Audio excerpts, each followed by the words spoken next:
ونصلي على رسوله الكريم اما بعد فاعوذ باللہ من الشیطان الرجیم بسم اللہ الرحمن الرحیم۔ جیسا کہ کل ہم بات کر رہے تھے کہ ہم اپنا دن کس طرح گزاریں، اور اس میں ہم قلبی طہارت اور پھر اس کے بعد جسمانی طہارت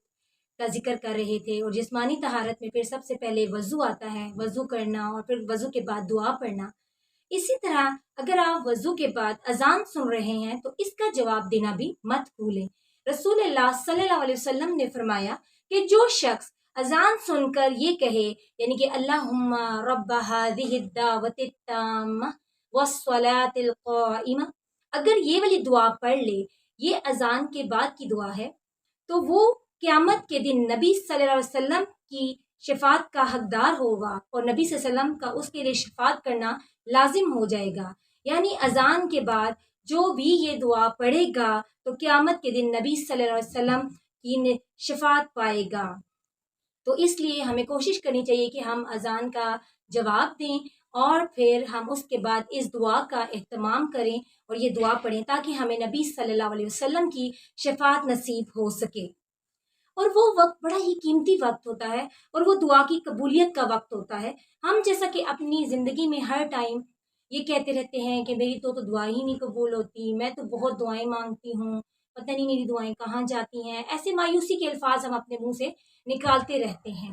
اگر ہم جیسے کہ ہم نے پہلے بھی ایک موضوع میں دعا کے بارے میں بات کی تھی، تو ہم نے ان اوقات کے بارے میں پڑھا تھا کہ جس وقت دعا مانگی جائے تو وہ دعا قبول ہوتی ہے۔ تو اسی طرح اذان کے بعد کا جو وقت ہوتا ہے وہ بڑی ہی قبولیت کا وقت ہوتا ہے، تو اس لیے اس وقت دعا کا اہتمام ضرور کرنا چاہیے، اور آپ اپنی دعاؤں کی ایک لسٹ بنا لیا کریں کہ آپ نے اس اذان کے بعد جب انشاءاللہ دعا کا وقت ہوگا تو میں نے یہ دعا مانگنی ہے، پھر دوسری بھی آپ دعا کریں کہ میں نے یہ والی دعا مانگنی ہے۔ تو اس طرح آپ اپنی تمام دعاؤں کو اذان کے بعد والے وقت میں شامل کر سکتے ہیں، تو انشاءاللہ اللہ تعالیٰ ہماری دعاؤں کو ضرور قبول و منظور فرمائے گا۔ پھر اسی طرح جسمانی صحت کا خیال رکھنا بھی بہت ہی ضروری ہے۔ صرف کھانا پینا ہی نہیں ہوتا، بلکہ اپنی زندگی میں ایکسرسائز کو شامل کریں، واک کو شامل کریں، اور ہم لوگوں کا یہ المیہ ہے کہ جب بھی ہم ایسا کوئی کام کر رہے ہوتے ہیں، کوئی ایکسرسائز کر رہے ہوتے ہیں، واک کر رہے ہوتے ہیں، تو ہم اس ٹائم میوزک سننا شروع کر دیتے ہیں، کانوں میں ہینڈ فریز لگا لیتے ہیں اور گانے سننا شروع کر دیتے ہیں، اور وہ بڑا ہی قیمتی اور پیارا وقت ہوتا ہے۔ اس ٹائم آپ اپنی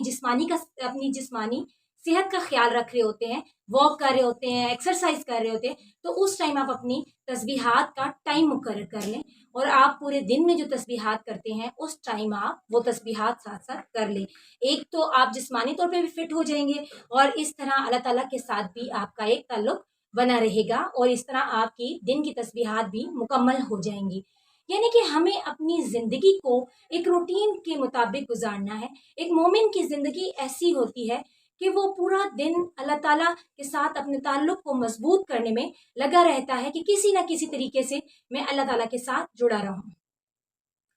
پھر جسمانی صحت کے ساتھ ساتھ جذباتی صحت کا خیال رکھنا بھی بہت ہی ضروری ہے۔ جذباتی صحت کے لیے ضروری ہے کہ ہمارا ہر کام کے لیے اللہ تعالیٰ پر توکل ہو، اللہ تعالیٰ سے محبت ہو، اور اللہ کے ساتھ ہمارا ایک اچھا تعلق ہو۔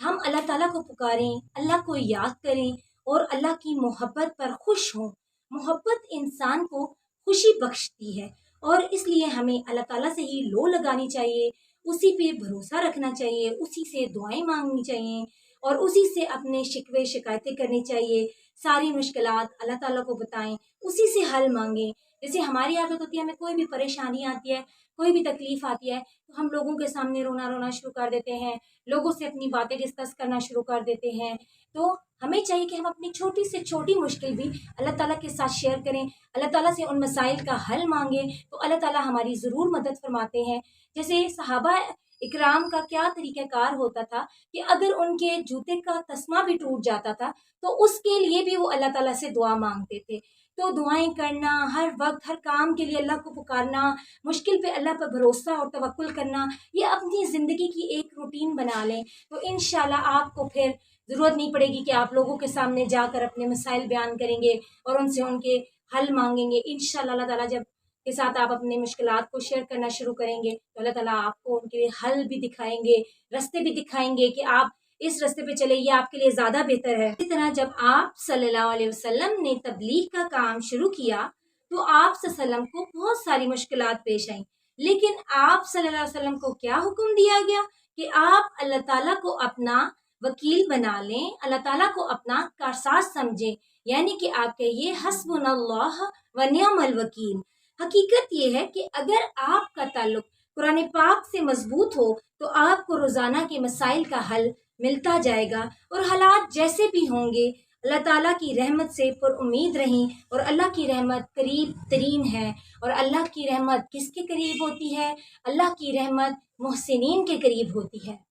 جو احسان کرنے والے ہوتے ہیں، اللہ کی خاطر، اللہ کی رضا کی خاطر ہر کام کو کرنے والے ہوتے ہیں، ہر کام کو خوبصورتی سے کرنے والے ہوتے ہیں، اللہ کی رضا تلاش کرنے کے لیے کوشاں رہتے ہیں۔ اسی طرح وہ اللہ کو یاد کرتے ہیں، زمین و آسمان کی پیدائش میں غور و فکر کرتے ہیں، اے میرے رب تو نے یہ سب کچھ بے مقصد پیدا نہیں کیا، پاک ہے تو، اے اللہ پاک تو ہمیں آگ کے عذاب سے بچا، اور خاص طور پر ہمیں آگ سے بچنے کی دعا کرنی چاہیے، اللہم اجرنی من النار، اللہم اجرنی من النار، آگ سے بچاؤ کی دعا مانگیں کہ اللہ تعالیٰ ہمیں جہنم کی آگ سے محفوظ رکھے۔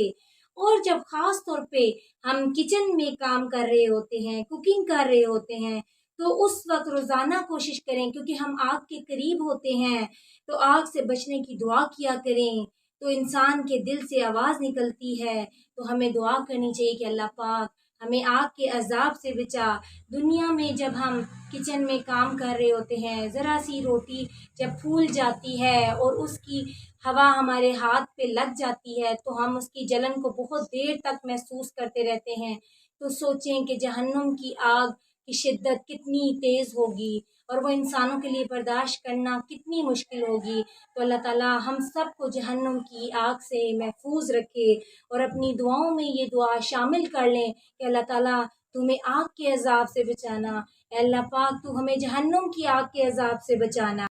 جب کچن میں کام کر رہے ہوں تو اس ٹائم آگ کے قریب ہوتے ہیں تو انسان کے دل کی آواز نکلتی ہے، یعنی کہ اس سے بہتر موقع نہیں ہوتا کہ جب انسان آگ سے بچنے کی دعا کرے۔ تو کہنے کا مقصد یہ ہے کہ اپنے کسی بھی لمحے کو ضائع نہ کریں، جب کچن میں بھی آپ کام کر رہے ہوں، آگ کے قریب ہوں تو آگ سے بچنے کی دعائیں کرتے رہیں۔